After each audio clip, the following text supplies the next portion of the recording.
Good day, my name is Rebecca Lenferna de la Motte, student number 21208280, and this is my mathematics board game.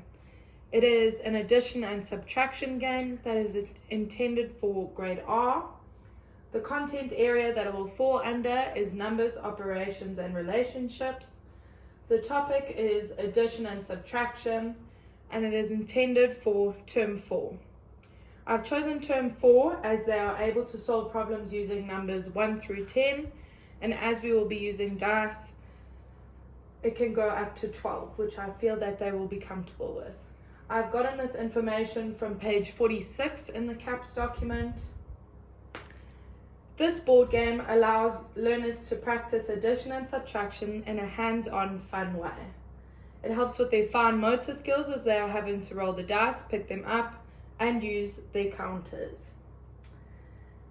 Allows children to be more familiar with the numbers 1 through 10 and through to 12, as they could be adding 6 and 6, which is on the dice.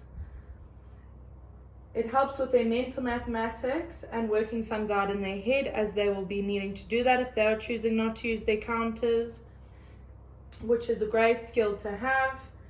And they can use their counters to work sums out, which is also a great skill to have, and it will encourage them to work on that development. And it also helps with them saying their numbers out loud. Right, so I'll go through the rules of the game. So everyone must get a turn to play. Everyone must play fair. Everyone must begin at the very start. Each player will get a turn to roll the dice and move their colored discs to the right amount of spaces until each learner finishes the game. The player will roll one of the number dice and see what number it lands on, and then they will go on to roll this dice, which has an addition and subtraction sign on it. They will then go on to throw the second dice for an additional number. The player will then need to either add the two numbers together or subtract the second number from the first, depending on what they rolled. So if they landed on an addition sign, then they will need to add the two numbers together. Obviously, if they land on a subtraction sign, then they'll need to subtract the second number from the first. Once they have their answer, they will need to move their colored disc to the right block. The aim of the game is to be the first one to reach the very finish. Okay, so let me start my demonstration. So I'll begin by rolling one dice, which has landed on the number 6.